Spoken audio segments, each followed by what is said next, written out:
여러분 안녕하십니까, 경호살롱입니다. 오늘은 이 추석 연휴를 맞이해서 좀 특별한 공간에서 특별한 분들과 함께 추석 밥상에 어떤 얘기들이 좀 올라갈까, 그런 얘기를 좀 해보겠습니다. 이 MBN 본사가 있는 서울 중구 충무로에 인현시장이라고 하는 이 전통시장이 있습니다. 요즘 젊은 친구들이, MZ세대들이 많이 찾는 핫플레이스인데, 그곳의 한 곳인 서울 털분해라고 하는 가게집에서 우리 명사 두 분과 함께 오늘 추석 밥상 얘기를 좀 미리 해보겠습니다. 우리 김근식 경남대 교수님 오랜만에 뵙습니다. 박성대 사랑가사의 연구소 우리 실장님 나오셨습니다. 예, 술 그만 찍고 완샷입니까?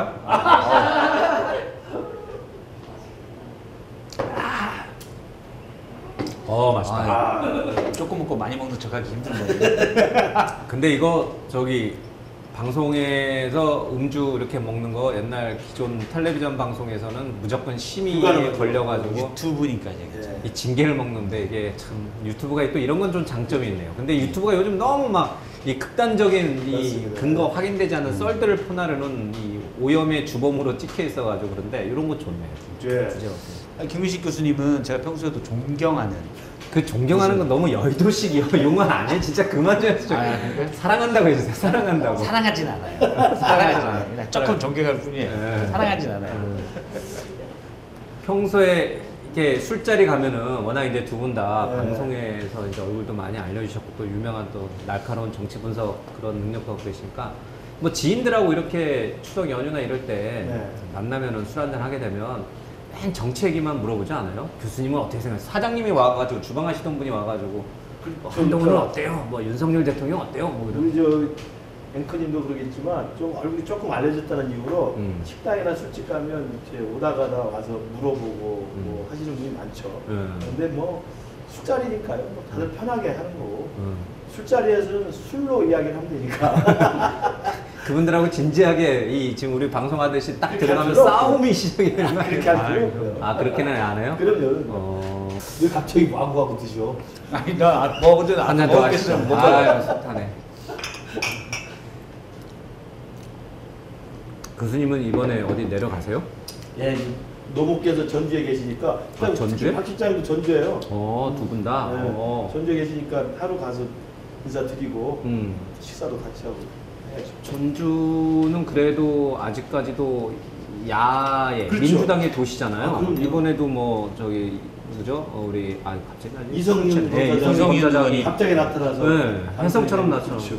그래서 제가 전주 가면 요즘에는 제가 이 국민의힘으로 온 다음부터는 전주 가서 어머님만 보고 와요.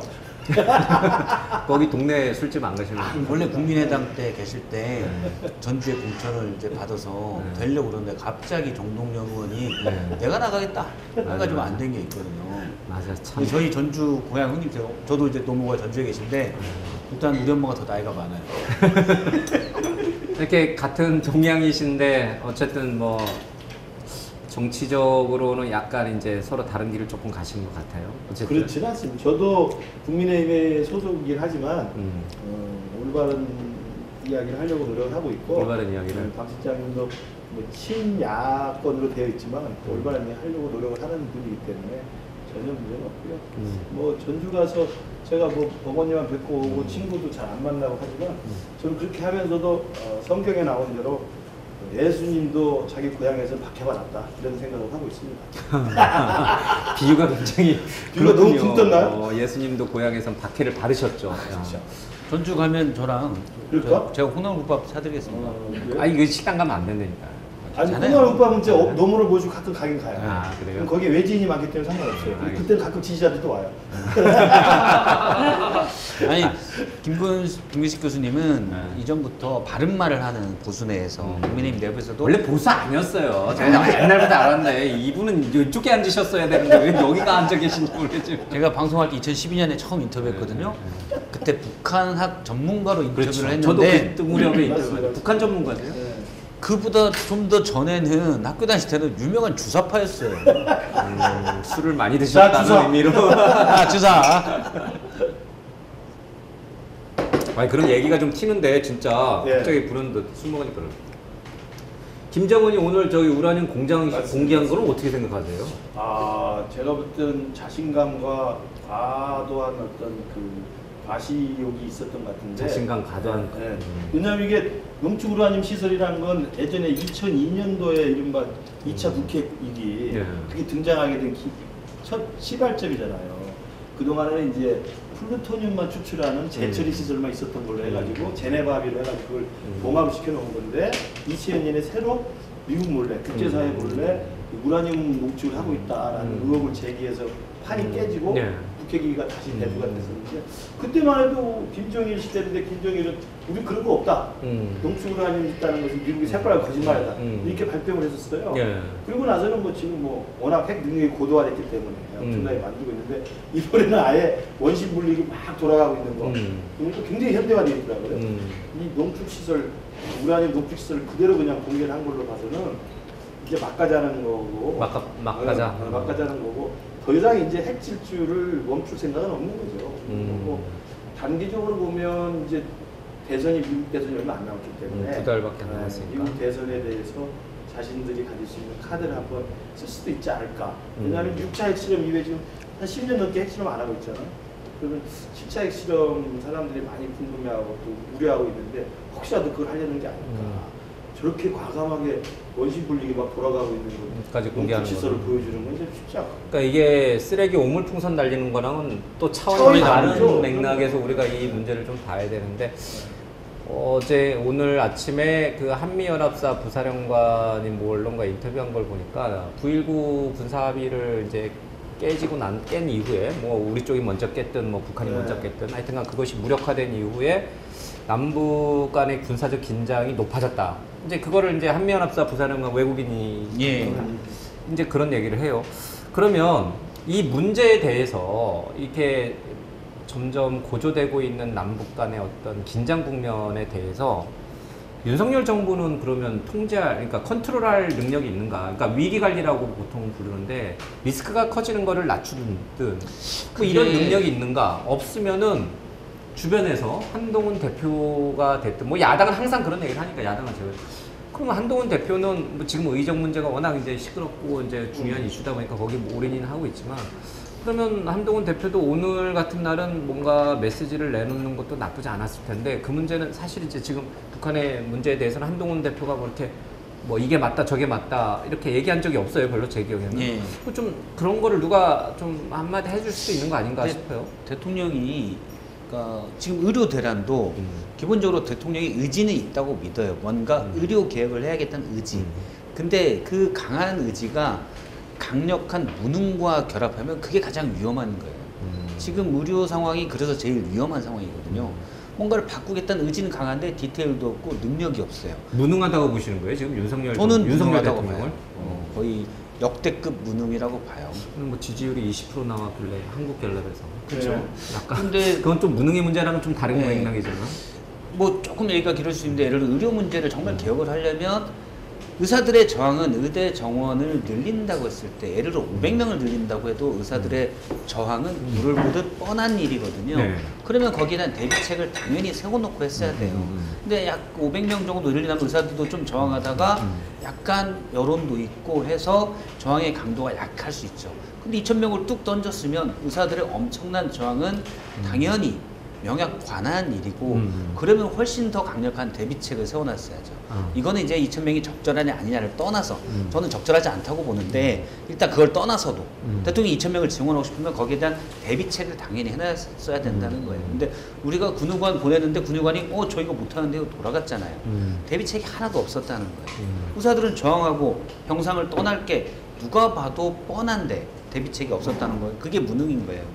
정부가 강력하게 추진하면 뭐 소위 말해서 힘으로 누르면 뭐 어떻게 따라오겠지 뭐 이렇게 생각했다는 건가요? 안 따라오는 건데 아마 검사 출신이어서 피의자만 상대했기 때문에 내가 겁을 주면 저 녀석이 쫄겠군 이런 생각으로 모든 문제를 풀어가려니까 안 되는 거예요. 우리 다 알지만 의사들 의대 진학하는 분들 중에 상당수가 강남 3구도 있고요. 실제 그런 조사 결과들이 있습니다. 스카이나 의대에 오히려 강남 3구 출신들이 비중이 월등히 높더라. 이런 것들이 있어요. 물론 안 그런 분들도 계시겠죠. 그런데 인생에 사실은 재정적으로는 자신감들이 있어요. 의사들이 그냥 내가 페이닥터 하겠다. 어느 병원을 가든 1,000만 원 이상 그냥 법니다. 그런데 뭐 돈 수당 얼마 준다고 아니에요. 기본적으로 의사들은 저항한다면 충분히 길게 나갈 수가 있거든요. 그러면 당연히 의사들께 반응할 걸 예측하고 그에 대한 대비책을 내놔야 되는데 이 대비책이 없죠. 근데 제일 큰 문제는 만약에 남북관계다. 이건 정말 위험합니다. 남북관계도 좀 비슷하게 대비책이 없다 이렇게 보는 거예요. 그러니까 무능하신 분이 남북관계 아니, 무능한 사람을 대한민국 국민이 똑똑한 대한민국 국민이 뽑았겠어요. 그걸 몰랐죠. 속은 거예요? 뽑으신 국민이 분들은 속은 거야? 대통령을 기본은 하실 줄 알았죠. 뽑으신 분들이 제가 그렇다는 게 아니고 뭐 구술을 하긴 했지만 서울복대 최고의 대한민국 그렇죠. 학교를 나오신 분이니까 국민들은 다 똑똑하다고 생각했겠죠. 제가 볼 때 앞으로 구수한 분들은 대통령 안 돼요. 구수한 사람 흔치 않아요. 사람은 구수해. 그러니까 이게 역시 저도 이거를 하니까 좀 여기 좀 사네. 예. 무능하다는 말에는 동의하기 힘들지만 유능해 보이지는 않아요. 그게 그 말이에요. 사실은 이제 의료개혁의 원칙론과 당위성은 모든 국민이 동의하잖아요. 그러려면 그걸 준비하기 위해서는 아까 말한 것처럼 디테일한 준비를 많이 하는 게 필요한데 제가 볼 때는 왜 그런 이런 실수를 하느냐. 지난해인가에 그 화물연대 파업 있었잖아요. 맞아요. 화물연대 파업할 때 좀 지지도가 올라갔어요. 그때는 원칙적으로 단호하게 대응해가지고 그 화물연대 무리한 파업을 진압을 했어요. 그러니까 사실 제압을 한 거죠. 그래서 다시는 이제 화물연대가 그렇게 전국적으로 파업이 쉽지 않은 상황이 됐습니다. 이제 그렇게 한번 본보기를 보여주고 지지율이 오르니까 부당한 저항을 하는 거 그리고 내가 옳은 원칙을 가져가고 있으면 국민들이 동의해주면 이 부당한 저항에 대해서 강경하게 맞서면 된다. 라는 생각이 좀 가게 된 것 같아요. 근데 화물연대 파업하고 의료 갈등하고 좀 다르죠. 그렇죠. 화물연대 파업은 일시적으로 물류가 조금 불편해지는 것이고 이것으로 인한 그 화물연대 내부의 그 결집도가 사실 높지도 않았었어요. 근데 의료 파업 같은 경우는 좀 상황이 다르고 그 상황으로 인해서 일단 시간이 장기화되면 죽어나는 건 국민들이에요. 그러니까 초반에 그러니까 국민들의 입장을 생각을 했어야 되는 거죠. 그러니까 초반에 의료 문제가 나왔을 경우에 정부의 증언 문제, 증언안에 대해서 국민의 한 70%가 찬성하는 여론이 있어요. 근데 어쩌면 대통령은 용산은 그 70% 찬성 여론이 계속 갈 거라고 생각했을 수 있어요. 근데 그게 안 되는 거죠. 왜냐하면 정부하고 의료진이 이렇게 싸움을 하는데 강대강이 부딪히고 있는데 그 중간에 잡힌 인질이 누구예요? 예를 들면 국민이죠. 나이 드신 분. 그렇죠. 이 인질로 잡혀있는 국민들은 하루 이틀은 견디죠. 근데 이게 장기화되면 어떻게 할 거예요? 그러면 버티고 있는, 인질을 잡고 있는 의사들이 더 욕을 먹겠지만 그걸 해결하지 않고 경찰인데 이 문제를 해결하지도 않고 그냥 기다리면서 저 인질범이 스스로 굴복하기만을 기다리고 있겠다면 나중에 욕먹는 건 경찰입니다. 그렇게 되죠. 그렇게 되는 거예요. 지금 그 상황이 온 거죠. 그래서 한동훈 대표가 이래서는 안 된다. 의사들이 좀 무리하고 있지만 그렇다고 경찰이라고 해서 인질을 빨리 구해내야지. 인질을 구출하지 않고 손만 놔서 되겠느냐. 그 손을 놔서는 안 되니까 탈출을 만들어보자 해서 지금 여야 의정 협의체를 하겠다고 그래도 문제제기 한 거예요. 그러면 해결이 될지 안 될지 두고 봐야 되겠지만. 그래서 그런 좀 세세하고 국민 여론을 좀 직시하고 민심을 좀 이렇게 경청하는 그런 그 일종의 뭐라고 그래. 정치학에서는 반응성이라고 그러는데요. 민심에 반응하는데 좀 약한 것 같아요. 그때 반응을 해줘야 되거든요. 그게 이제 종합적으로 얘기하면 무능이에요. 오늘 일관된 컨셉이 무능이야? 기승전 무능으로 가시는 오늘이 거예요. 아니라 최근 한 석 달 사이에 일관된 컨셉이에요. 그러니까 지금 오늘 나온 매주 이제 금요일날 한국갤럽 여론조사가 나오는데 저는 한 20%라고 이렇게 헤드라인 제목이 달리길래 한 뭐 23, 4%, 5, 6%, 6, 7% 나왔나 보는데 진짜 딱 20% 걸쳐 있더라고요. 이거 자칫하면 10%대로 20%도 무너져서 10%로 가면 좀 뭐 민주당 내 일부 의원들이긴 합니다만은 뭐 탄핵 얘기도 꺼내는데 물론 지지율 낮다고 탄핵할 수는 없는 거지만 뭐 점점 약간 상황이 굉장히 악화되고 있구나. 악화되고 있죠. 이런 생각을 좀 해요. 근데 그 20% 낮은 지지율의 요인을 봤더니 여전히 의정 문제를 해결하지 못하는 게 제일 높은 요인으로 꼽히더라고요. 그러니까 지금 용산이 계속 국민이 나를 신뢰하고 믿으니까 또 이 의사 카르텔을 깨야 된다는 대의명분은 확실한 거니까 내가 이렇게 하면은 국민이 지지할 거라는 생각은 이제 좀 여론조사상에서도 안 맞는 걸로 좀 확인이 됐다고 봐야 될 것 같아요. 20을 딱 찍었잖아요. 그리고 다음 주에 또 나올 거 아닙니까? 갤럽이 그러잖아. 다다음 주에 나와. 그럼 20 다음에 이제 하나만 내 0.5%포인트만 내려가도 19.5가 돼요. 추석 연휴 끝나고 네. 만약 바로 재면은 그럴 가능성이 예, 있어요. 예. 다음에는 저는 17% 정도 예상합니다. 진짜로요. 4개 할까? 이게 술 한잔 4개 되는데. 17 플러스 마이너스 1.3이에요. 그럼 그 19.5랑 비슷하잖아. 18.3까지인데 표본은 갤럽은 어차피 수점을 빼니까 네. 18 정도? 하여튼 왜냐면 그러니까 지금까지 윤석열 대통령 전체 여론조사에서 그나마 긍정평가가 가장 높았던 게 70대 이상이에요. 연령 따라 내려가고 물론 40대가 제일 부정평가가 높고 그런데 의료 대란에서 가장 불안한 게 70대예요. 그러면 아마 고향 가서 이제 다 그 얘기를 서로 할 겁니다. 대통령 못한다 이 얘기를 한다. 그러면 가장 이건 실질적으로 저분 대통령 보수에 뭐 관상이 좋아, 멋있어 이것보다도 내 삶에 닥치는 불안감이에요. 그러니까 주변 사람 얘기를 들으면 어르신들이 특히 불안감을 많이 느껴요. 그럼 당연한 거예요. 저도 노모가 계시는데 저도 불안해요. 혹시 물론 뭐 정부나 대통령은 경증, 중증 판단해 가서 알아서 가시라고 하는데 저희 어머니가 이렇게 딱 저보고 경증, 나는 그냥 동네 병원 말이 안 되잖아요. 어르신들은 다 혹시 어떻게 될지 모르고 특히 고령인 경우는 일단 큰 병원 응급실에 가서 전문의의 판단을 종합적인 상태에서 받아보고 싶은 거예요. 오늘 어느 응급의료학과 교수가 이제 모 언론과 인터뷰한 내용을 보니까 이번 추석 연휴 때는 비상약, 그러니까 비상약을 많이 준비해라. 그러니까 응급실 가가지고 응급조치를 못 받을 가능성이 크기 때문에 각 가정마다 평소 자기 지병이 있는 사람들은 관련된 비상약을 많이 준비하라 이제 그런 얘기를 씁쓸하게 봤습니다. 이게 좀 얘기가 이제 왔다 갔다 했는데 이제 남북 북한 김정은 위원장 우라늄 네. 시설 이제 공개를 갔는데 어쨌든 북한이 저렇게 날뛰는 거는 뭐 우리가 어떻게 할 방법은 없어요. 그러나 이제 위기 관리 차원에서 우리가 그냥 강 건너 불구경할 수는 없잖아요. 뭐 미국을 겨냥한 거다라고 하지만 그 직접적인 영향은 또 우리 이쪽 남쪽에 있는 우리가 사는 우리 국민이 받은 거니까. 그러니까 이거를 관리해야 될 주체는 분명히 윤석열 정부인데 윤석열 정부는 지금 남북 문제를 관리할 정도로 이렇게 마음의 여유가 있지는 않은 것 같아요. 남북 관계는 제가 보기에 윤석열 정부 이후로 들어와서 그냥 그 대화나 아니면 협상이나 마주 앉아서 어떤 그 논의를 하는 것 자체를 일단 크게 의미를 두지 않습니다. 그러니까 왜냐면- 개선할 의지는 없어 보이는 것 같아요. 왜냐면 개선이 저는 안 된다고 봐요. 그러니까 저도 뭐 북한 전문가로 활동했지만 그동안 DDA 정부, 노무현 정부 10년, 그다음에 MB 박근혜 정부 9년, 한 10년, 10년씩 햇볕 정책 해보고 강경 정책 해보고 그리고 다시 문재인 정부 와서 5년 동안 다시 햇볕 정책 회귀를 해봤지만 이 약 저 약을 다 써봤는데 결국 예. 지금까지 왔거든요. 그리고 이미 이제 김정은이 시대에 들어와서 최근에도 그 노골적으로 이야기했지만 두 개의 조선 정책으로 해서 남쪽을 민족으로 보지도 않고 남쪽에 대해서 화해 협력이나 그 교류 협력의 대상으로 보지도 않고 교전 중인 적대 국가를 이미 규정을 해버렸어요. 이 부분에 대해서 제가 이미 그 주옥 같은 논문을 몇 년 전에 발표했었어요. 그래서 미리 다 간파했었던 겁니다. 김근식의 이 두 개의 조선 전략은 특히 매일경제 칼럼을 쓴 적도 있었어요. 김정일의 김정은의 두 개의 조선 전략. 그래서 수년 전에 제가 해안을 갖고 다 미리 봤거든요.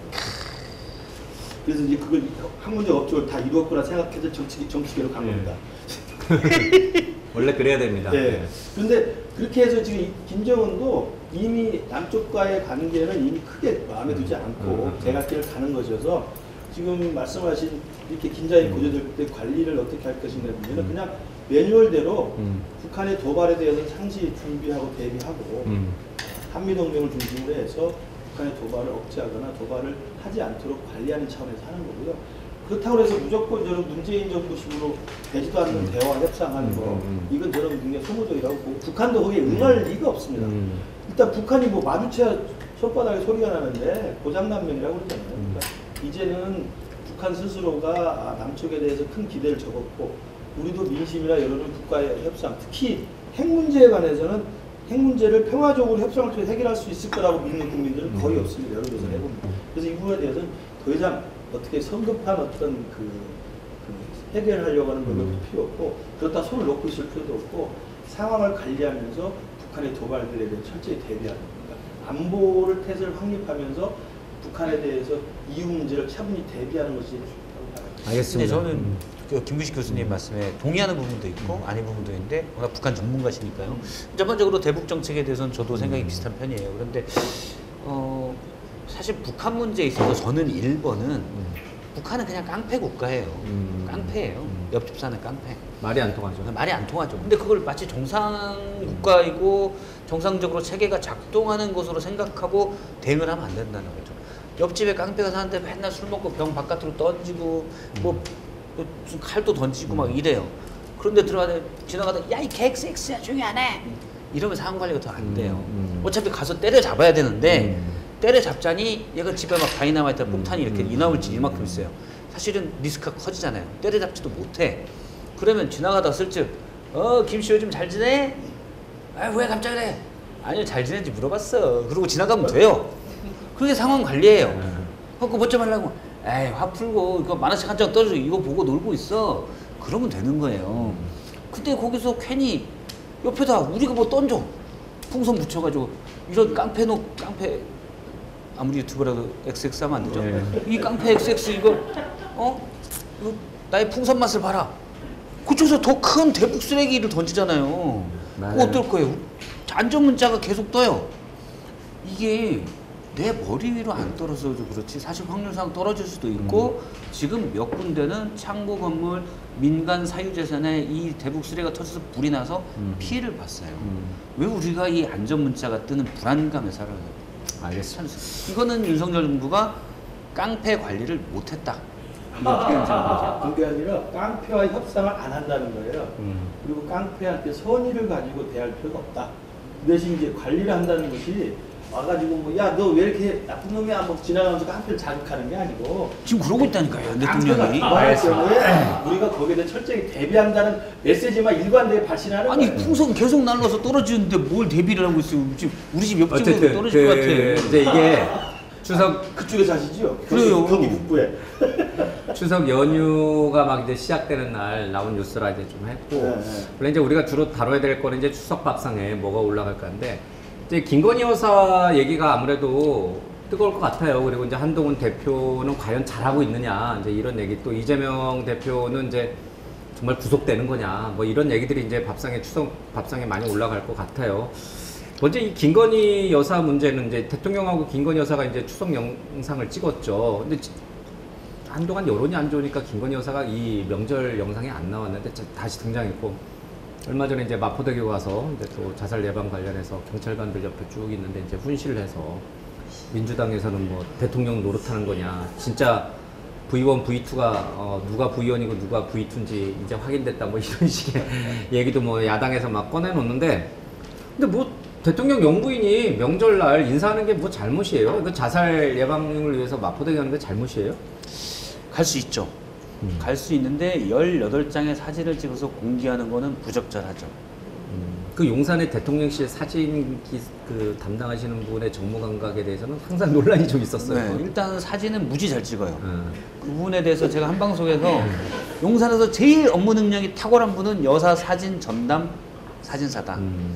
그래갖고 제가 듣기로는 무슨 어떤 정부 부처에서 사진 찍는 일을 하신 걸로 들었었는데 다시 확인을 해보니까 정부 부처는 아니고 지자체에서 사진을 찍었던 분이시라고 발탁을 하더라고요. 하신 발탁. 워낙 잘 찍어서. 워낙 많이 찍어서 고르니까 그런 거 아니야? 근데 모르죠. 근데 어차피 누가 골라줘요? 여사가 고르시겠지요. 일단 사진을 잘 찍는데 그 사진을 18장씩 내보내는 정부적 판단을 하는 분. 사실은 정부적 판단 여사가 가장 1번 한 거겠죠. 근데 그걸 못 말리고 놔둔 분. 이분이 업무 능력이 가장 떨어져요. 그러니까 지금 사실 우리 김유식 교수님도 이거 맥주도 있으니까 그냥 하면 여사님 때문에 떨어진 거예요. 갑자기 또 총선 개입설로 튀나요? 아니 여사님이 좀 더 잘했고 대통령이 좀 더 잘했으면 이번에 송파에서 국회의원 됐어요. 지금 할 말은 없고. 저한테 그런 얘기를 하는 국민의힘 분들이 너무 많아요. 아깝다. 대통령만 잘했으면, 여사님만 잘했으면 우리 김건식 그렇죠. 의원님으로 부르시니. 그런데 지금 뭐 저기 4월 1일 날 대통령의 담화문이 결정타였다. 뭐 이중섭 장관 얘기 있었죠. 그다음에 그 기존에 또 여사의 디올백 문제도 있었죠. 이런 것 때문에 악재가 겹겹이 켜켜이 차곡차곡 쌓여서 안 된 거거든요. 그러면 누구 말 맞다나 여사님 이제 그만 좀 나오지 마세요 라고 하는 그 말이 맞아요? 그러면 이제 앞으로 김건희 여사는 아예 등장을 안 하는 게 국민의힘을 도와주는 거예요? 저는 그 여사의 사법 리스크가 두 개 있었잖아요. 네. 디올백 있었고 지금 오늘 이제 주가 조작, 주가 어제 조작이 주가 있었는데 조작, 도이치모터스 디올백은 일단 검찰 차원에서 이제 마무리가 됐죠. 불기소 예, 됐죠. 불기소 예. 마무리 수심위까지 마무리됐는데 마지막 남아 있는 정치적 절차가 있죠. 사과는 한번 해야 될 거 아니에요. 국민에게. 예, 그러니까 또 사법적으로 오케이 뭐 그렇게 해석을 해서 검찰이 무혐의 불기소한다고 치고 그러나 많은 국민들은 진실 어린 사과를 한번 바라고 있으니까 보수 일간지의 사설조차도 사과해라라고 이야기를 하고 그때 있어요. 검찰 수사관한테 그럼요. 검사한테 사과했잖아요. 아 그건 대리인. 대리인이 있어서 그렇지. 그러니까 죄송하다고. 다시 한번 국민 앞에 나와서 그 마무리되면? 마포대교 가기 전에 마무리됐죠. 디올백은.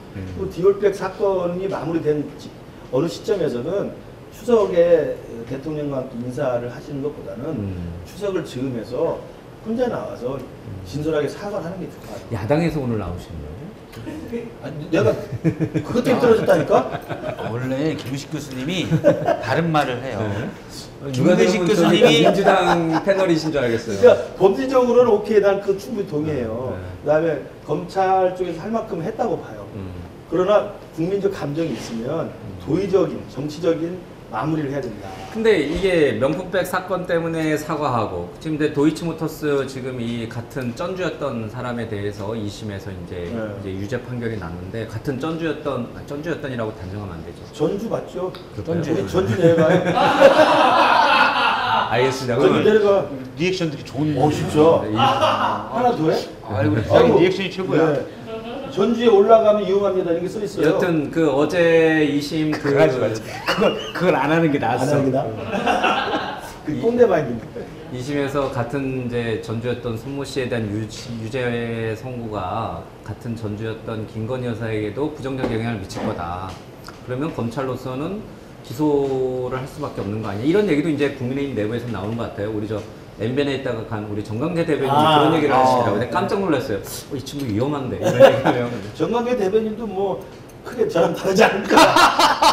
아니 그럼 지금 이거 얘기 계속 너무 크게 웃는 거 아니야? 아니 그럼 지금 소위 말하는 친한계 네. 우리 한동훈 대표를 네. 이렇게 가까이에 두고 있는 분들은 김건희 여사의 기소가 이루어져야 된다고 생각하는 거예요? 이루어져야 한다, 이루어지지 말아야 된다는 것은 그 검찰의 판단이어야 되는 거고요. 존중하는데 국민들이 봤을 때 김건희 여사 리스크를 이제 국민들이 봤을 때 그래 이 정도면 됐어, 알았어 라고 용서해 납득할 줄게. 때까지 납득할 때까지는 무언가 정치적인 액션을 보여야 된다는 거죠. 앵커님. 그 마포대교 기소- 나타나지 말고 사과하고 마포대교는 나타나지 말았어야 된다고 보고요.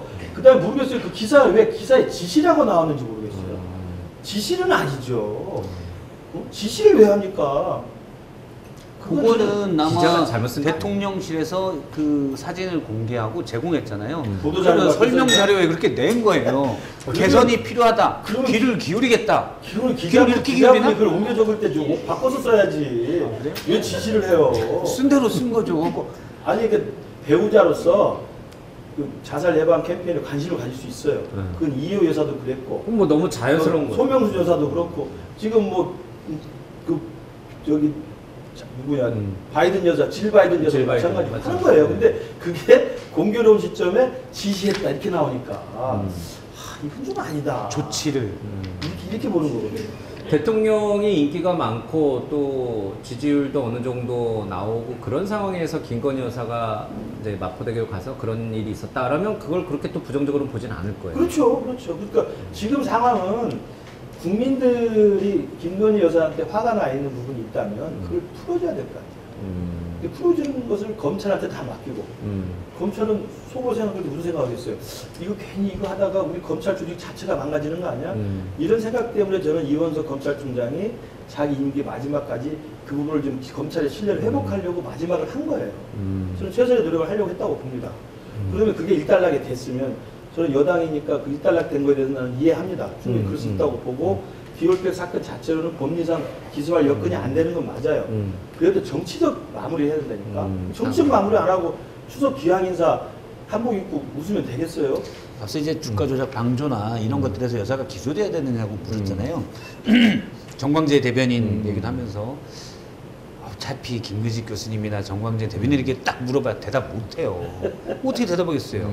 여당 소속인데. 저는 알아요. 이분들이 온마이크가 아닌데 하는 얘기를 내가 다 알고 있거든. 다 알고 있지. 같이 보니까 그런 적 없어요. 꼭 김근식 교수님을 얘기하는 게 아니에요. 꼭 김근식 교수님은 온마이크 아닐 때 본 적이 별로 없어요. 근데 그러면 다들 그러고서는 제발 빠져라라고 국민의힘 분들이 얘기하고 됐어요. 국민의힘 분들이 아니면 친한계 분들이. 뭐 친한계 분들이 많죠. 사실 따지고 보면. 그럼 이제 여기다가 물어봐야겠다. 우리 저는 다 알죠. 확실히 한동훈 대표나 친한계 분들은 중치했죠. 어떻게 가져가려고 지금 추석 밥상에 오를 거냐. 한동훈 대표가 대표로 취임한 지 지금 며칠 됐죠? 7월 달에 했으니까. 2달 됐죠. 2달 되고 네. 맞는 첫 추석인데 뭐 보수층 내에서도 뭐 한동훈 대표가 이거 뭐 생각보다 잘 못하는 것 같은데 뭐 좀 그쵸. 있는 거야? 뭐 이런 약간 부정적인 얘기가 흘러나온다는 썰이 있어요. 그걸 왜 박진자한테 물어봐요? 야사를 많이 한다니까 일단 여기 물어보고 올라가겠어요. 여기 이제 카메라 꺼지면은 이제 속마음을 얘기 안 한다고. 교수님은 얘기하기 껄끄러운 것들이 있잖아.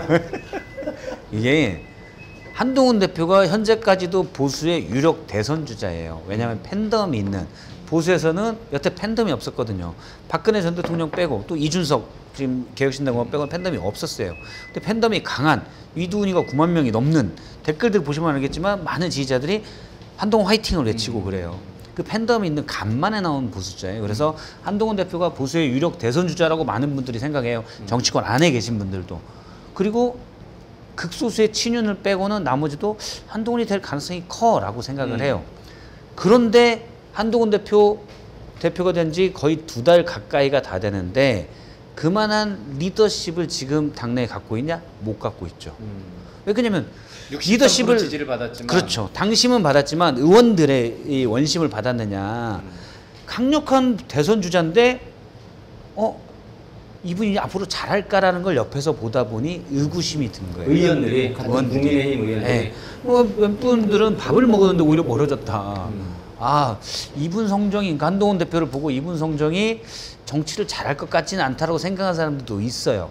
물론 이게 와전됐을 수도 있지만 문제는 그런 얘기들이 퍼져나가잖아요. 그 의원들이 오세훈 시장 반사로 많이 간다면서요. 근데 그것도 연관이 있는 거예요. 그렇죠. 근데 그거는 의원들이 가는 것도 있지만 오세훈 시장이 부르는 것 같아요. 좀 다른 또 얘기고. 네, 오세훈 어쨌든. 시장도 요즘 이제 대선에 관심이 많거든요. 그래서 적극적인 빈틈을 파고 전략. 아예 눈에 띄는 전략 막 자꾸 부르는 것 같아요. 그러면 뭐 의원들 입장에서는 이쪽 저쪽 다 걸쳐놓는 게 나쁘지 않으니까 막 가겠죠. 근데 한동훈 대표가 그 정도 내가 확고한 대선 주자라는 거를 보여줄 수 있는 상황이었음에도 불구하고 못 보여줬어요. 기대에 못 미친다. 그거는 일단 상황이 어려워요. 대통령 임기가 반이 안 지났기 때문에 대통령과 사이가 나쁜지 다 알고 있었죠. 상황이 어렵고 예를 들어 최상병 특검법이랄지 김건희 특검법이랄지 한동훈 대표가 치고 나가기에도 애매한 현안들이 있어요. 그런데 그래서 어려운 과제임은 알겠지만 근데 본인이 처음에 전당대회 나올 때 이 어려운 거 모르고 나왔어요. 최상병 특검법이 갑자기 툭 튀어나온 게 아니잖아요. 대통령이 본인 싫어하는 거 몰랐어요? 알았잖아요. 그걸 하겠다고 나왔거든요. 근데 본인의 말만큼은 안 되고 있는 거예요. 이때 잘 결단을 내려야 돼요. 그 부분은 뭐 일정 부분 그 지금의 우리 한동훈 대표의 처지를 설명을 좀 잘 해준 것 같고요. 이제 그걸 저는 똑같아요. 이게 컵에 물이 절반 남았을 때 절반이나 남았다는 사람하고 절반밖에 안 남았다는 평가가 엇갈릴 수밖에 없는데 저는 이렇게 생각할 수도 있지만 저는 어떻게 보냐면 한동훈 대표 등장, 한동훈 현상은 뭐냐면요. 윤석열 대통령이 이 고집을 꺾지 않는 한 이 당의 미래가 없다라는 위기감이에요. 뭐 저부터 시작해서 이번 총선에 이렇게 대참패를 했는데 대통령이 바뀐 게 뭐가 있습니까? 비서실장 바꾼 거 말고는 아무것도 없어요. 총리 바꾼다고 그래서 사표를 수리했다고 그러는데 그 상태로 지금 몇 개를 가지고 갑니까? 그러니까 내가 볼 때 지금 총리 삐뚤어졌어. 후임 총리를 지금 뭐 물색도 안 하는 것 같아요. 그래서 제가 볼 때는 변화하지 않는 고집센 정말 기대하기 굉장히 난망한 이 윤석열 대통령의 상황을 놓고 우리 당은 어떻게 할 것이냐. 그랬을 때 제가 63%의 당의 지지율과 민심의 지지율이 왜 한동훈한테 압도적으로 지지를 줬냐면 이대로는 당이 죽는다라는 위기감이에요. 그래서 뽑혔기 때문에 한동훈 대표는 뭐냐면 모르겠어요. 윤석열 대통령이 지금 현 대통령이고 실권을 많이 갖고 있기 때문에 뭐 충돌도 할 수 있고 의견 갈등도 있을 수 있고 여러 가지 차별화도 생길 수가 있는데 번번이 좌절할 수 있습니다. 그러나 이제 좌절을 계속 함에도 불구하고 끝까지 계속 민심을 전달하고 민심을 반영하고 계속 문제 제기를 하는 한동훈의 절실함, 한동훈의 진정성 이것만 가져도 된다고 생각해요. 어차피 그걸 국민들이 다 보고 있거든요. 이번에 의료 갈등 같은 경우도 한동훈이 안 쓰면 여야 의정 이거라도 생각이라도 했겠어요? 용산은 그런 거 아예 생각도 안 했을 거예요. 근데 한동훈이 나서서 이야기하고 용산이 뭐 불쾌하고 뭐 만찬 취소하고 뭐 연찬에 안 오고 치고받고 하다 보니까 받는 모양새가 됐잖아요. 일단 여야 의정 협치는 용산이 받았단 말이에요. 친한파네, 친한파. 친한파라기보다는 친국민파. 그러니까 제일 중요한 건 한동훈이 말한 것처럼 속가 못 낼 수도 있어요. 너무 어려워 처지가. 처지가 궁색해. 근데 국민들이 다 알아. 그럴수록 정치인 한동훈은 두드려 맞으면서도 좌절하면서도 진정성 있게 절실하게 하면 돼요. 그러다가 마지막에는 또 한 방이 있을 수 있는 거죠. 그렇죠. 근데 이게 한 방은 한동훈 대표 폰에 있을 것 같아. 그건 이제 금년까지는 아니고 좀 합시다. 지금 저녁마다 그러면 아이고 내가 차곡차곡 모아놓은 캡처 같은 이게 거라고. 이제 당의 지지율이 대통령 지지율하고 상당히 이제 연동돼 있긴 한데 지금 당하고 이제 대통령하고 한동훈 대표의 사이를 알면 약간 이제 분리해서 국민도 이제 어느 정도는 볼 거라고 해요. 대통령 지지율이 20%예요. 최악이에요. 최저야. 그러면 한동훈 대표가 그 어려운 상황에서 고군분투한다라고 이제 말씀을 하셨어요. 그러면 이게 완전히 뭐 대통령 지지율하고 분리될 수는 없지만 그래도 한동훈 대표가 열심히 하는 거를 국민이 보고 있었으니까 2달 동안 좀 당 지지율은 좀 올라가야 되는데 당 지지율도 거의 최저 수준이에요. 그거는 한동훈 대표가 못한다고 보수층도 보고 있는 거예요. 대통령도 못하지만 한동훈 대표도 뭐 2달 동안 한 게 뭐 있냐. 뭐 대통령 사이에서 그냥 뭔가 그 강력한 본인들의 카리스마 차별화를 못 가져왔다는 모르지 거죠. 않고 있는 것은 일단 국민의힘 지지를 하는 분들 중에도 한동훈 대표한테 전적으로 쏠리진 않죠. 전통적인 이른바 태극기 부대부터 시작해서 전통적인 보수파들이 있어요. 그렇겠죠. 특히 영남 지역을 중심으로 이분들은 지금도 윤석열 대통령에 대한 지지를 유보하지 않습니다. 그들 갖고 있는 분 이분들은 한동훈 대표에 대해 조금 섭섭한 게 있죠. 그런 게 좀 남아 있는 게 있고 그 다음에 여전히 중도층에 있는 국민들은 한동훈 대표가 저 정도 했다고 그래서 아 그래 국민의힘이 잘한다. 국민의힘 정당을 지지하는 걸로 바꾸지 않아요. 그러니까 이쪽 저쪽 좀 깎이는 상황이 좀 있을 수 있는데 그건 저는 결정적인 이슈가 전면에 부각됐을 때 지금이야 의정 갈등은 한동훈 대표가 풀 수 있는 게 아니지만 절실함과 진정성을 보여주면 되는 것이고 결국은 이제 큰 이슈 그 이슈가 어떤 것일지는 뭐 예상할 수도 있고 예상 못할 수도 있는데 그런 이슈가 전국을 쓰나미처럼 덮쳤을 때 그때 한동훈 대표와 우리 국민의힘의 뜻있는 김근식을 비롯한 훌륭한 분들이 분명히 들고 일어나서 이건 이렇게 해야 됩니다 라고 한 방을 하면 홀만하다니까. 이제 실토를 하시네. 다음 형은 쌀락이 없지. 이제 실토하셔. 맥주 이 정도 드시니까 실토하셔.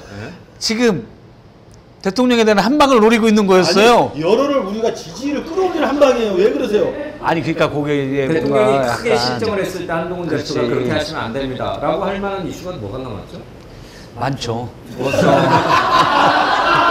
도대체 나는 잘 모르겠는데 뭘 일단 요거는 정말 웃으면서 할 얘기는 아니지만 추석 때 응급실 문제, 의료 문제 가지고 문제가 있을 수 있고 국민들의 여론이 폭발할 겁니다. 일단 절대 이제 사람 목숨에 관해서는 없애야 되지만 왜 그러냐면 이건 되돌릴 수 없는 문제이기 때문에 없애야 되지만 일단 뭐 아주 극도의 불편이랄지 그런 것도 생길 수가 있고 그래서 여론은 상당히 나빠질 게 하나가 있고요. 또 하나는 다음 주 중반 정도 이후에 또 지난주에 잠깐 잃었던 먹구름이 다시 또 태풍이 돼서 온다는 이 설이 있어요. 여사의 그렇죠. 여사의 공천 개입 의혹을 또 이준석 대표가 봤다면서요. 오늘 이준석 대표가 자기하고 이야기를 했거든요. 그러니까. 봤죠. 근데 이준석 대표가 봤는데 이거를 개입이라고 보기에는 좀 애매하다. 그렇게. 근데 봤다는 것은 신분이 있다는 걸 입증이 된 거지. 그렇죠. 있다는 게 입증이 왜냐하면 됐죠. 김영선 전 의원은 없다고 부인을 했거든. 그것이 한 단계 진전된 거예요. 이준석 대표가 조언 정도다 또는 맥락을 봐야 된다라고 약간 힘을 빼서 얘기하잖아요. 사실 김종인 비대위원장도 힘을 좀 빼서 얘기해요. 왜 뭐 중요해요? 이러고 말거든요. 그거는 이유가 있습니다. 만약에 이제 그 텔레그램 메시지를 통해서 김건희 여사가 이제 총선에 관련해서 김영선 전 의원하고 이제 주거니 받거니 메시지를 보냈다 쳐요.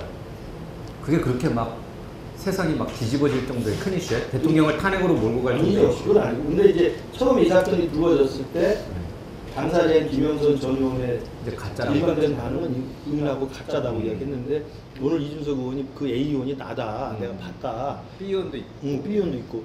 그렇다면 그 캡처본이 있다는 걸 일단 이야기를 한 거고 이 캡처본이 만약에 지금 박 시장 말대로 연휴 지난 다음에 어디서 이제 기사 한번 떠버리면 뉴스투만 뜨고 또 네, 떠버리면 일단 김영선 의원의 말이 거짓말이 된 셈이잖아요. 그러면 이 내용을 보고 이제 판단할 건데 일단 거짓말 되기 때문에 사태는 악화되는 것이고 그다음 내용을 보고 이게 과연 총선 개입이냐 아니냐는 또 논란이 있을 수 있어요. 그러나 제가 우려하는 건 뭐냐면 이건 시작일 수 있다는 거죠. 이건 시작일 수 있다. 거기까지만 제가 김건희 여사의 총선 개입이 총선 개입이 그게 아니더라도 국정이 어려우면 왜냐하면 그 김영선 전 의원에 대해서 옮겨보세요. 지역으로 옮기면 제가 맞춤을 병행하고 생각해 볼게요. 이런 이야기가 김영선 의원 입장에서는 생각해준 이야기지만 오지랖이 너무 넓은 거예요. 여사님의 네, 여사님 오지랖이 너무 넓어요. 여사님이 전반적으로 국정에 개입했다라는 국정 개입이라고 제가 단순히 교수님 더 주시면 안 될까요? 오지랖이 넓어요. 대통령의 위험해졌어. 있고 정말 최소한의 움직임만 해야 되는 거예요. 근데 그 최재형 목사 만났을 때도 이제는 제가 통일 사업에 나서야 될 것 같습니다. 오지랖이 얼마나 넓고 나도 안 나서고 있는데 그러면 안 되지. 근데 그런 이야기를 한두 명만 했겠냐고. 그 불안한 전조를 보는 것 같아서 우리는 정말 우리 한동훈 대표를 중심으로 해서 잘 준비를 해야 되겠다 이런 이야기거든요. 한동훈 대표를 중심으로. 우리 당 대표니까. 아니 그러니까 그러면 한동훈 대표는 그럼 뭐 이런 현안에 대해서 왜 막? 아니, 여기 같은 쪽으로 앉아야 돼요. 제가 다른 분을 한 분 더.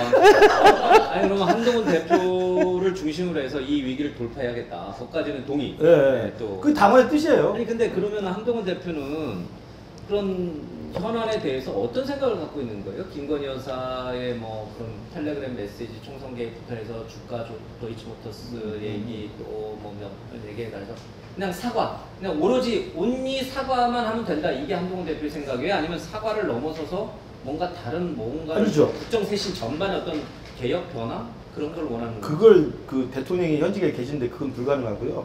그러나 이제 국민의 목소리를 계속 대신하고 우리 당도 바뀌어야 된다는 걸 계속 일관되게 발신하는 거건데 예컨대 김건희 여사 사건 같은 경우는 사과를 요구하는 건 당연한 거고요. 그건 디올백부터 일관된 메시지였잖아요. 사과를 해야 된다. 우리 조금 다 그랬습니다. 그게 뭐가 문제가 기폭제가 될 수 있냐면 특검이 이제 법안이 발의가 돼서 통과가 되잖아요. 특검이 통과가 되면 거부권 하겠죠. 그럼 재표결에 들어가요. 그럼 국민 여론이라는 게 있어요. 그러면 이 특검에 대해서 한동훈 지금 여당 대표가 재표결로 돌아온 특검법을 어떻게 할 것인가에 대해서 고민을 할 수밖에 없죠. 지금 공천 개입 의혹에 대해서 한동훈 대표가 명확하게 얘기를 안 해요. 사실은 그러면 대통령실 입장이 있었거든요. 대통령실은 일축했습니다. 공천 개입이 없었다. 대신 그것보다 더 가볍게 일축할 수 있는 방법은 그런 텔레를 여사는 보낸 적이 없다라고 하면 돼요. 그러니까 사실을 근거가 되는 사실을 부인하면 되는데 이 사실은 부인하지 않고 공천 개입이 없었다는 결론만 부인을 하는 거죠. 근데 그러면은 뭐 미수냐. 근데 이거는 그냥 공천 개입이 했다면 그것 자체로 법적으로도 문제가 되고 특히 국민 정서상은 엄청나게 문제가 되죠. 근데 이 부분에 대해서는 대통령이 부인을 못하고 있거든요. 근데 어쨌든 결론이라도 부인을 했는데 한동훈 대표가 그럼 이 입장을 따라가냐? 꼭 그것도 아니에요. 저는 한동훈 대표가 지금 시기를 보고 있다고 생각을 해요. 지금 의료 대란 문제 때문에 국민 여론은 엄청나게 안 좋아질 거고 그리고 다음 주에 거의 예고된 정난훈 여사의 공천 개입 의혹과 여사 목소리가 나온대요. 녹취에. 그 MC와 했던 그런 얘기가 있거든요. 거기에서 이제 부적절한 얘기들이 이제 나오면 물론 당연히 대통령실은 진여부를 가지고 아니다라고 하겠죠. 근데 어쨌든 그런 얘기들이 좀 나올 거고 그럼 여론이 확 나빠졌을 때 한동훈 대표와 일부 여당 의원들이 예를 들어 김건희 여사 특검법이라든지 이런 거에서 어떤 판단을 하느냐. 알겠습니다. 이게 상당히 중요한 부분이에요. 뭐 계속 뭐 추석밥상에 한동훈, 김건희 여사, 윤석열 대통령 얘기만 이재명도 해요, 이제. 이재명도 해야 되는데 한 가지만 더 아까 잠깐에 오세훈 시장 네, 네. 움직임은 한동훈 진영에서는 어떻게 파악하고 있어요? 그거는요. 아니, 저는 한동훈 진영이 아니고 아, 예리하신데? 예리하죠. 우리 당의 실현을 속마음을 얘기해요. 우리 당의 선출된 당대표를 중심으로 당을 변화시키자는 주장이고요. 지금 상황은 지금 이재명, 윤석열 강대강으로 싸우죠. 정치가 실종됐죠. 한동훈 대표가 올라갔지만 아까 말씀하신 대로 힘에 붙여서 처지가 궁색해서 열심히 하고 절실하고 진정성이 있으나 성과가 별로 안 보이는 것 같잖아요. 그러다 보니까 오세훈 시장은 가만히 있어도 그냥 관심을 갖게 돼요. 아니에요. 가만히 있질 않으니까 하는 얘기. 가만히 있으면 관심이 갔는데 제가 그래서 오세훈 시장한테 하고 싶은 조언이야. 이럴 때 가만히 있어라. 아대지 말고. 가만히 있어도 밑에 올라가는데 뭐하러 여기서 관절을 부르고 뭐 정치적 발언을 합니까? 저는 그래서 한번 그 이야기를 하려고 해요. 정치적 아직 간조를 초대받지는 못하죠. 아니 그럼요. 저는 함부로 관절 같은 데 가지 않습니다. 그러니까 이럴 때 왜냐하면 정치가 실종되고 정치가 너무 극한적이고 쌍땀들만 모여서 서로 헛소리하고 싸우고 지금 먹고 국민들이 지금 너무 필요해요. 그러니까 오세훈한테 관심이 가는 거예요. 이건 자연스러운 현상입니다. 왜냐하면 대안임을 놓고는 조금 정치에 좀 비껴져 있잖아요. 그런데 정치적으로 참여할 필요는 없죠. 제가 그냥 본 것만 얘기하면, 보고 느낀 것만 얘기하면, 오늘도 이 자리에 오기 전에 제가 어떤 잠재적 대선 주자, 잠시만 대선인가? 대선 한 명을 보고 왔어요. 김근진이야? 여기 와서 보신 거예요? 아니, 우리 형님 술 그만드리라니까. 앉아요. 대선 한번을 보고 왔는데, 뭐 대선에 출마한 적도 있어요. 경선에. 근데 이제 대선 주자들이 지금 느끼는 건 뭐냐. 그거는 오세훈 시장, 김동연 지사 가장 분명히 많이 느끼고 있는 것 같아요. 제가 볼 그렇게 때. 얘기 많이 나오세요. 요즘 세트로. 네. 근데 뭐냐면 지금 대통령 임기가 반도 안 지났잖아요. 사실은. 그러니까 당선된 일은 반이 지났어요. 9월 9일 날. 근데 반도 안 지났는데 언제 대선이 있을지도 모르겠구나. 심리적 불안감이 있어요. 그래서 내가 준비를 하고 있어야 되겠구나. 약간은. 김동연도 오세훈도 둘 다. 제가 그 말로는 그분들이 얘기 안 하지만 잠재적 대선 제가 주자들이. 그쪽 캠프들을 쭉 보면 그런 불안감들이 있어요. 그건 너무 나간 이야기. 네, 그 나갈 수 있어요. 근데 그분들이 실제로 왜냐면 이건 가능성의 문제인데 가능성이 10%만 있어도 이분들은 준비를 해야 되거든요.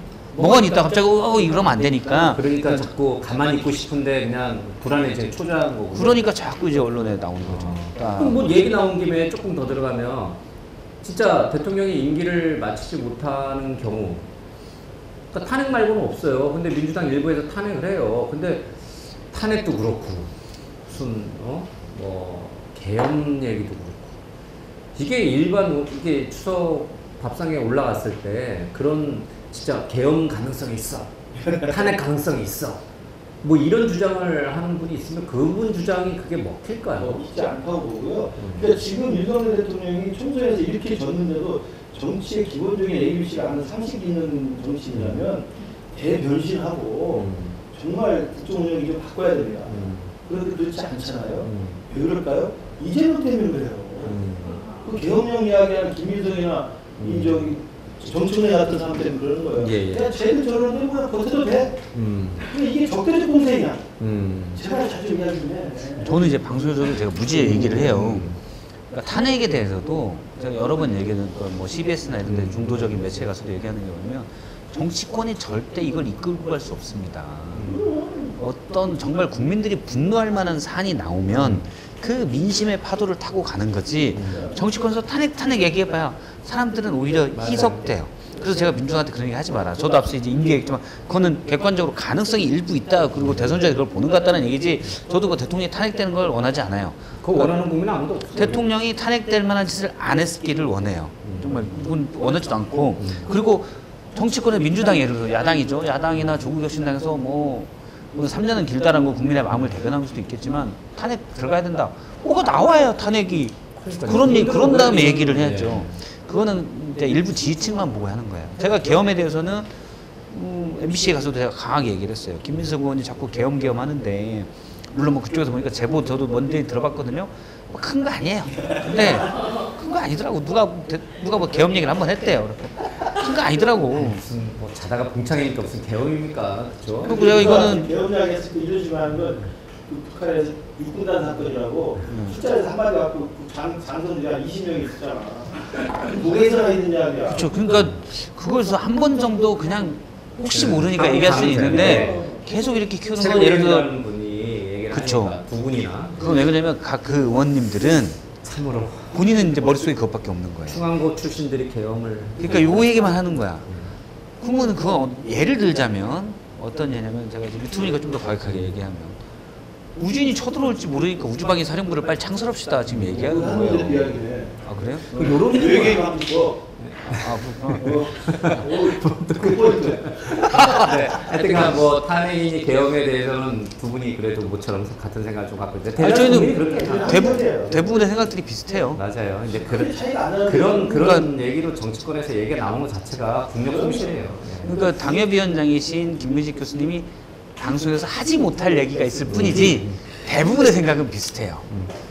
그런 분들 주장하시는 분들은 국회의원 그 명절 휴가비 400만 원 오늘 뭐 한동훈 대표가 링크까지 걸어서 김미애 의원이 얘기한 거죠. 예, 그거였는데 그분들은 좀 이렇게 뺐으면 좋겠어요. 아니 그러니까 정무적으로 정략적으로 봐도 그래요. 지금 의료 대란 또 여러 가지 문제에서 윤석열 정부가 욕먹을 일 천지고 또 정말 시급한 민생에는 또 엄청 많은데 왜 뜬금없이 계엄을 해서 이슈를 분산시키냐고요. 그러니까요.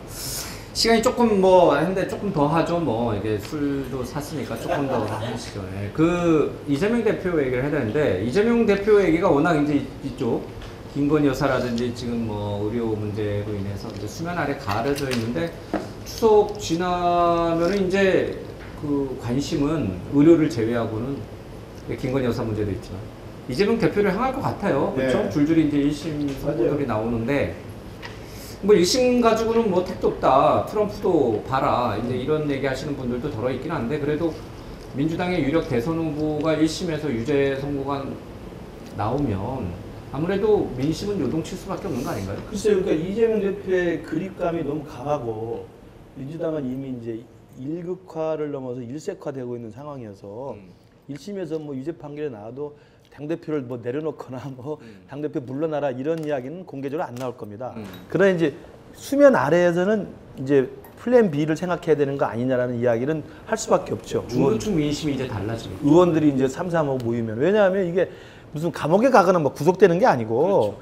1심 판결이 나면 이게 2심도 있고 3심도 있는데 어쨌든 뭐 3년이 길다고 그래서 더 대선이 빨리 치러질 수 있다 하더라도 대선이 빨리 치러지든 제때 2027년 치러지든 간에 그 전에 대법 판결이 나요. 재질이 나빠서 1심 선고하면서 법정 구속될 거 그건 안 되죠. 두 가지 사건이 그건 안 될 것 같고. 그러니까 모르겠네. 유진 교사는 법정 구속하려나? 근데 판사도 인간이기 때문에 못해요. 근데 결국은 1심 판결이 유죄로 났다는 것은 이게 이제 드디어 당대표 내려놓으세요. 당신으로는 안 돼. 이렇게 공개적으로는 이게 수면 위로 올라오지 않지만 2심, 3심이 금방금방 돼요. 2심은 4개월 안에 대충 돼야 됩니다. 그럼 3심도 뭐 길어봐야 한 5, 6개월 잡는다면 내년이면 결론이 나는 거예요. 이게 뭐가 중요하면 다시 피선거권이 없어지는 거예요. 그럼 출마 자체가 안 되는 건데요. 그러면 이재명이 없는 다른 사람을 생각해야 되는 거 아닙니까? 그러면 이제 백가정명이 될 수도 있고 지금 그걸 바라고 뭐 감나무 밑에서 입 벌리고 있는 사람도 많이 있잖아요. 지금 민주당을 지지하는 사람들, 그러니까 강성 지지층을 제외한 민주당의 어떤 일반적으로 네. 대선이 열린다라면은 이재명 대표를 찍어야겠다고 맘먹은 사람들 중에 이재명이 아니면은 정권을 가져오기 어렵다라고 생각하는 사람이 얼마나 돼요? 아마 꼭 이재명이 아니어도 우리가 정권 가져올 수 있다 이렇게 생각하는 사람들도 상당히 있잖아요. 합리적이라면 이재명이 아니면 더 가져올 확률이 높다고 생각하는 게 맞을 것 같은데. 그런 사람들도 많이 있죠. 근데 이재명 아니면 안 된다는 사람도 많이 있겠죠. 그건 이제 뭐 우리 흔히 말하는 개딸이라고 강성 지지층. 그거는 뭘로 보면 되냐면 윤석열 정부에 대한 분노가 들어가 있어요. 너무 어쨌든 초반에는 뭐 대통령이 된 다음에는 중도나 민주당 지지자여도 잘하길 바란다 이런 마음이 있었거든요. 근데 너무 못해요. 일단 민주주의도 그렇다고 경제 그다음에 여러 정책들 너무 못하고 민주주의도 많이 후퇴를 했어요. 이 분노가 있어서 그러면 나의 분노를 받아서 지금 이 정권을 혼내주고 이런 사람이 누구냐? 그게 제일 이재명 대표가 큰 거예요. 그러니까 이재명 대표가 돼야 우리가 대선 그건 것도 이제 뭐 그런 생각들을 하겠지만 사실 그 밑바닥에 있는 거는 그 분노가 반영돼요. 적대적 공생이에요. 그러니까 제가 송파병에 떨어진 것도 그 유권자들 이렇게 만나보면 저를 좋아하고 지지하는 사람이 많은데 결국 이제 떨어진 게 이제 중도층의 스윙보트 분들이 이제 결국은 정당을 보고 후보를 보면 제가 100번 낫죠. 근데 정당을 보고 민주당을 그냥 묻지마로 찍는 거예요. 그분들 때문에 마지막에 뒤집힌 건데 그분들 생각이 정확한 거예요. 맞아요. 이재명 아 그래 사법 리스크 엄청나고 범죄자 혐의 받고 있고 감옥 갈지도 모른다 나쁜 사람이라는 걸 다 알아요. 근데 그걸 2년 동안 내내 들었어. 식상한 이야기야. 그건 뭐, 그거 다 알아. 근데 지금 이번 총선 때 이 사람이 정당을 보고 찍을 때는 뭐냐면 근데 윤석열은 이건 문제가 많은데 이렇게 생각하면서 윤석열이 문제가 많으니까 이재명이 좋아서가 아니라 윤석열이 싫어서 2번을 찍은 거예요. 아 1번을 찍은 거예요. 그래서 당하는 거예요. 그러니까 가장 혼내줄 수 있는 적대적 사람이 공세관계가 안 누구냐인데 근데 1심 가장 판결문에 혼내줄 수 있는 사람이 이재명이기 때문에 예를 들어 검찰에 대한 불만도 많기 때문에 검찰에서 가장 강경하게 얘기하는 사람 누구야? 이재명 대표. 요게 지금은 많이 반영돼 있어요. 근데 이재명 대표가 예를 들어 1심 판결인데 이번에 나오는 게 공직선거법하고 그다음에 위증교사잖아요. 근데 위증교사에 대해서는 뭐 유무죄가 애매하다는 분들도 있고 공직선거법은 유죄가 나올 가능성이 높지만 벌금 100만 원 이하일 가능성이 높다. 80만 원 정도. 그러면 사실 문제가 없거든요. 그래서 그렇게 볼 수가 있고 그리고 민주당 내에서는 1심 결과는 뭐 크게 의미 없다. 예, 의미 없다라고 보고 앞서 말씀하신 대로 법정 구속돼. 근데 판결문에 판사가 뭐라고 쓰느냐. 예를 들어 위증교사에 대해서 유죄가 나왔는데 어떤 멘트를 쓰느냐에 따라서 이재명 대표의 리더십이 약간은 손상될 수 있을 것 같아요. 만약에 정말 판사가 딱 봐도 이거는 너무 분명한 그래서 나중에 3심에서도 유죄가 나올 것 같다라는 그런 판단을 법적으로 한다. 그러면 이재명 대표는 조금은 일단 위축될 수밖에 없죠. 그럼 이재명 대표는 지금처럼 이제 그냥 차분하게 기다리면서 이제 중도 외연을 확장하기 위해서 뭐 금투세라든지 뭐 여러 가지 중도 확장을 하는 그런 정책들만 펴면서 그냥 조용히 있으면 되네요. 그렇죠. 사실 이재명 대표의 이미지 중에 가장 부정적인 거는 약간 너무 강경해 보이고 물론 뭐 그래서 분노를 표출받아서 한 것도 있는데 중도 입장에서 볼 때는 안 맞는 것들이 꽤 있거든요. 근데 최근에 이제 확고한 당대표 그다음에 뭐 상식적으로도 뭐 민주당 내에서 확고한 대선 주자 위치를 가정한다면은 중도로 넓히고 있어요. 근데 이제 정책 몇 개로 중도로 내가 중도다 외연 확장이다 할 수 있는 건 아니에요. 말, 표정, 뭐 몸짓 이 모든 게 좀 더 달라져야 될 필요성은 있어요. 제가 볼 때. 이재명 대표는 그래서. 일단 인상이 안 좋아. 한동훈 대표 좋아요? 그 젊으니까 아직. 그러니까 이재명 대표 그 안경 쓴 인상으로는 중도 치기가 쉽지 않아요. 근데 너무 진지하게 이야기했나? 이쪽이 너무 못하면 저는 이제 모든 게 그럴 거야라는 거는 대부분의 60%의 확률이에요. 근데 우리가 볼 때 상식적으로 이럴 거야. 그럴 거야. 사실 그럴 가능성이 높거든요. 그게 높은 가능성이 대부분 60%다. 60%는 아닐 40%가 언제든지 나타날 수 있는 거예요. 그러니까 말씀하신 대로 뭐 비호감도 이재명 대표가 높죠. 높은데 이쪽이 더 높은 게 지금 또 많아서 또 모르는 거예요, 결과는. 이재명 대표가 중도 외연을 확장하고 싶은 마음은 진짜 굉장히 큰 것 같아요. 뭐 김종인 이상민 교수 뭐 이런 분들도 만나고 다니면서 이제 정치 원로들 만나고 다니면서 조언도 좀 듣고 그러는데 그 한동훈 대표는 뭐 좀 누구 좀 만나고 다녀요? 많이 만나고 다니죠. 저녁에? 저녁에는 잘 안 만나는 것 같은데. 아침에, 오전에, 점심에, 오후에 많이 만납니다. 저도 좀 만나고. 당 외연, 그러니까 당 바깥에 있는 분들도 좀 만나요? 뭐 김종인 만나든 뭐 누구 만나요? 그런 소식. 두 달이 당 대표 됐는데 2달이 지났는데. 근데 김종인 위원장 같은 경우는 지금 개혁신당에 돼 있기 때문에 아직은 개혁신당과의 관계를 좀 고민을 해서 정리를 해야 되기 때문에 이재명 대표는 만나고 다니는데. 이재명 대표를 만났죠. 근데 이재명 대표가 아까 말한 이제 지금 확고한 부동의 대선 후보 1위니까 중도 외연 확장을 위해서 이제 김종인 대표, 이창동 교수를 만나는 건데 김종인 위원장 같은 경우 제가 모셔봐서 알지만 그 어르신이기 때문에 우리 한국의 정치 원로이기 때문에 누가 찾아와서 뵙겠습니다 하면 그걸 마다할 분이 아니에요. 우리 박 실장도 같이 찾아뵙겠다는 오너라 그래. 오너라야? 아무튼 오너라. 만나고 싶어 하지 않는 거야. 그러니까 그런 스타일이세요. 그리고 와서 이렇게 이야기하면 그래 열심히 해. 잘 될 거야. 이렇게 격려해 주시고. 그럼요. 이상동 교수도 비슷해. 그럼요. 그러니까 그렇게 크게 의미 부여를 할 필요는 없는데 그러니까 그 두 분이 이재명과의 만남을 수용한 것에 대해서 큰 의미 할 필요는 없는데 이재명이 유난히 그 두 명을 선택해서 만난 건 이재명으로서 상당히 정치적인 생각을 그렇죠. 정치적인 행동이고 사실 뭐 좋은 시그널인 것 같아요. 그런 거는. 근데 그게 시그널만 그치지 말고 전반적으로 변해야 되는 이제 숙제가 있죠. 이재명 대표의 얘기는 이제 두 분 말씀을 들어보니까 이번 추석 밥상에 그렇게 많이 회자될 것 같지는 않아요. 왜냐면 다 아니까. 진부한 주제예요. 뭐 갑자기 무슨 뭐 감옥에 가거나 뭐 이렇게 됐다면 이게 막 화제가 확 휘발성해서 올라오지만 재판 받는 거 다 알고 언젠가 어떻게 결론이 날 거 다 알고 뭐 좀 그렇다는 거 다 아니까. 일단 시나리오의 1번은 미스테리가 있어야 돼요. 이재명 대표 미스테리가 별로 없어요. 현재 상황. 말씀하신 다 알아서. 근데 이제 여사의 공천 개입 후 미스테리가 살아있어요. 요거는 관심이 많죠. 그렇다니까. 어떻게 되는 거야? 아니 그 뉴스토마토 한다는데 사실이야? 그럼 그거 가지고 서로 싸워요 이제. 수석밥상이 그런 게 관심 있지. 그런데 몰라요. 이재명 그런 사람이라는 거 다 아는데 뭐. 그래서 오히려 이제 추석 밥상에서는 올라가지를 않을 거다. 알겠습니다. 그럼 이런 건 어때요? 이 추석 앞두고 지금 뭐 이게 전 문재인 대통령 측에서는 뭐 추석 밥상에 김건희 여사를 물타기하기 위해서 뭐 문재인 대통령 사의 문제부터 해서 김정숙 여사 문제까지 뭐 계속해서 검찰이 그렇게 한 거다. 이제 이런 주장을 하고 있는데 문 전 대통령 문제는 추석 밥상에 올라오나요? 그것도 좀 올라오겠죠. 그래요? 근데 조금 이제 아웃 오브 데이트 된 건데 저는 거기에 대해서는 제가 우리 당에 대해서나 윤석열 대통령한테 쓴소리를 하지만 저는 이 부분은 저는 그 민주당한테 쓴소리를 좀 하고 싶어요. 그 윤건영 의원이랑 몇몇 민주당 의원들은 아니 뭐 부모가 용돈 주던 걸 용돈 끊었다고 뇌물죄라는 게 말이 되냐 탄압이다 그러는데 그건 너무 단순화시키는 논리고요. 그 앞에 들어간 이야기가 있죠. 이상직 의원을 전 의원을 중진공 이사장으로 무리하게 임명한 행위가 그 앞에 먼저 있고 그리고 그 무리하게 그 임명한 행위는 나와 있잖아요.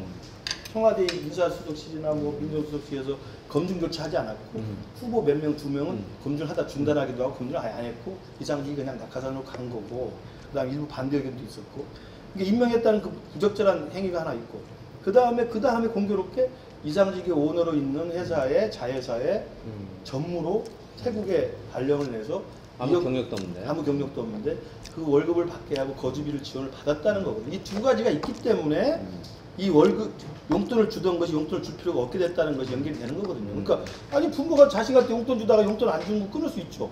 사람 만들려면 끊을 수 있어요. 너 사람 되려면 내 말 들어 끊을 수 있는데 그거에 있는 게 아니고 그 앞에 두 가지 행위가 있는 거예요. 이상직에 대한 이상직의 중진공 이사장이며 그다음에 이상직 회사의 사이에 이상한 채용 이 두 가지가 있기 때문에 연관이 되는 거예요. 그럼 그 세 가지를 다 이야기를 해야지 요것만 잘라서 이야기하면 안 되죠. 그럼 이제 일종의 그것도 미스테리인데 그럼 네. 사실이냐 아니냐 이상직을 누가 임명했냐 대통령이 개입했냐 안 했냐 또 김정일 여사는 5천만 원을 왜 보냈냐 뭐 등등 이것도 이제 밝혀져야 될 미스테리란 말이에요. 그 미스테리가 김건희 여사 미스테리를 압도는 못하겠죠? 그 추석 밥상에서. 솔직히 물어보세요. 못하죠.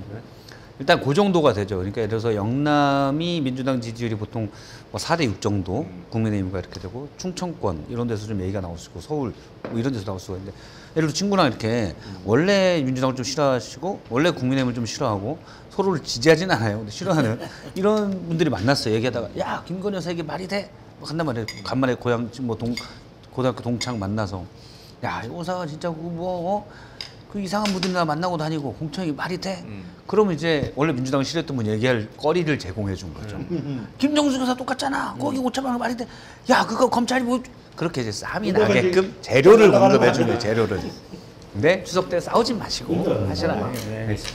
그 모든 추석 밥상의 마지막 그 싸움의 포인트는 항상 이렇게 뭐 정책 얘기하다가 싸움의 포인트는 누가 대통령이 될 것인가, 누가 대통령이 되어야 하느냐에서 항상 이제 의견 충돌이 일어나면서 집안 가족끼리 싸우기 시작하는데 이 얘기를 마무리하겠습니다. 그 유시민 전 의원 전 장관이 이제 하는 얘기인데 대통령 지지율과 관련 대통령 지지율이 부정평가가 지금 70%예요. 60%를 넘어가게 되면 그 어떤 지방선거든 총선이든 대선이든 이길 수 없다. 그럼 지금 이제 20%고 부정평가가 70%가 넘어가는 상황에서 뭐 교육감 선거, 서울 교육감 선거도 있긴 합니다만은 뭐 또 저기 2년 뒤에 이제 지방선거 6월달에 지방선거 있고 그 바로 이제 다음에 3월에 대선인데 이대로 대통령의 변화가 없이 대통령이 이런 낮은 지지율을 가면 한동훈이 아니라 한동훈 해레비가 와도 지방선거 진다, 재보궐선거 진다. 그리고 나면 몇 개월 있다가 치르는 대선은 필패다. 그런 어떤 예, 예. 시나리오를 그 저기 유시민 전 장관은 얘기를 해요. 뭐 맞나 틀리나 잘은 모르겠지만 그건 맞는 것 같아요. 저도 이제 현장에서 선거를 뛰어보고 낙선해보고 그러니까 특히 이제 수도권에서 그 선거에 나가는 사람들은요 그 말이 맞는 게 대통령 지지율을 이겨낼 수가 없어요. 특히 여당 후보들은 그래도 불구하고 제가 생각하는 건 보궐선거는 뭐 크게 크게 반향이 없겠지만 2년 뒤에 지방선거 있잖아요. 그럼 이제 서울시장 선거, 경기지사 선거가 있는데 서울시장 선거 사실은 지금 대통령 지지율 이 정도면 쉽지 않죠. 나경원 의원이 나와도 나경원 할머니가 나와도 쉽지 않죠. 대통령 지지율 20%인데 어떡하겠어요. 쉽지 않은데 그 다음 바로 1년 뒤에 대선이 있잖아요. 저는 그런 생각을 해요. 이번 총선에서 우리가 정말 대참패를 해갖고 정신을 차렸으면 지방선거 해볼만 해요. 왜냐하면 이게 회초리를 들면 회초리 맞고 나서 반성하고 바뀌는 모습을 보이면 사람들이 또 동정을 해주는 거예요. 그러면 한동훈 대표는 사라졌겠죠. 네, 그럴 수도 있죠. 백성 못 정치적으로 맞물리고 넣었지만. 맞물리고 그런 거니까. 그런데 만약에 지방선거에서 우리가 지잖아요. 참패할 가능성이 높다고 본다면 대선 1년 전에 진다면 그러면 또 그때 와서는 그때는 이제 임기 말이고 그때 이제 부각을 나타내는 우리 당의 이제 대선 후보들이 정말 심기일전해서 우리 당이 정말 처음부터 다시 시작하겠습니다 해서 1년 동안 열심히 해서 석고 배제하고 새로운 모습 보이고 변화하고 혁신하면 1년 후에는 그렇게 크게 회초를 들었던 국민들도 아 그래 그 정도면 고생했다 해줄 수 있는 거예요. 선거는 모르는 겁니다. 특히 연달아 있는 선거에서는요 한 번에서 기름을 딱 빼면 그 다음에 기를 받을 수도 있고 한 번에 너무 큰 성적을 얻으면 그 다음에 꼭 받을 수도 있는 거죠. 지방선거에 대참패하면 오히려 3월에 있을 대선에서는 또 물론 좋은 우리 분위기 국가가 전환이 되죠. 진정하게 변화한다. 그때는 한동훈 대표가 대표가 아니잖아요. 그렇죠. 아니죠. 대선 주자이겠죠. 대통령이 이길 말이고 그때는 이제 미래 권력 중심으로 가는 거죠. 그럼 이제 분위기가 달라질 수 있다. 지방선거를 만약에 국민의힘이 참패를 한다. 현재 스쿼드로 한다면 참패할 가능성이 큽니다. 그러면 대선엔 더 유리해요. 저는 무조건 유리하다고 봐요. 얘기네요. 왜냐하면 국민의힘이 대선의 즈음에서는 무조건 거의 99% 윤석열 정부를 강하게 비판하고 부정에서부터 출발해야 돼요. 차별화. 그럼요. 내부에서 정권 교체가 가장 분명하게 돼야 되는데 지방선거 성적표가 어리버리, 애매모, 어정쩡해요. 그러면 그러기가 애매해지거든요. 근데 지방선거 참패면 국민의힘 의원 중에서 가장 순진했던 사람도 대통령 욕하고 나와요. 그러면 차별화가 훨씬 쉬워지죠. 그래서 오히려 대선 국민에 유리하다. 대선 국민에 유리하게 돼요. 그건 먼 훗날의 이야기예요. 네, 알겠습니다. 사실 먼 훗날의 이야기고 중간에 너무 복잡한 일이 많아서. 네. 자, 오늘은 이제 뭐 추석 연휴 직전이어서 정치 얘기를 했는데 뭐 이 얘기가 아마 거의 추석 밥상에 비슷하게 아마 이제 회자될 겁니다. 추석에 밥을 너무 많이 먹어야 될 것 같아요. 밥상에 올릴 주제가 너무 많아요. 끝까지 소주는 안 따라주네. 소주 한 잔 넣어드릴까요? 네, 알겠습니다. 저기 일단 여기 짠 한 잔 하시고 아유, 저는 다음 방송 때문에 예. 아유 우리 시청자 여러분들도 추석 잘 보내시고요. 연휴 끝난 다음에 추석 때 무슨 얘기가 오갔는지 다시 한번 점검하는 시간을 좀 갖도록 하겠습니다. 추석 잘 보내십시오. 네. 자 방송 내려가면 우린 또 한 잔 더 할 텐데. 언제 내려갔어요? 그 이야기다. 고맙습니다. 네, 고맙습니다.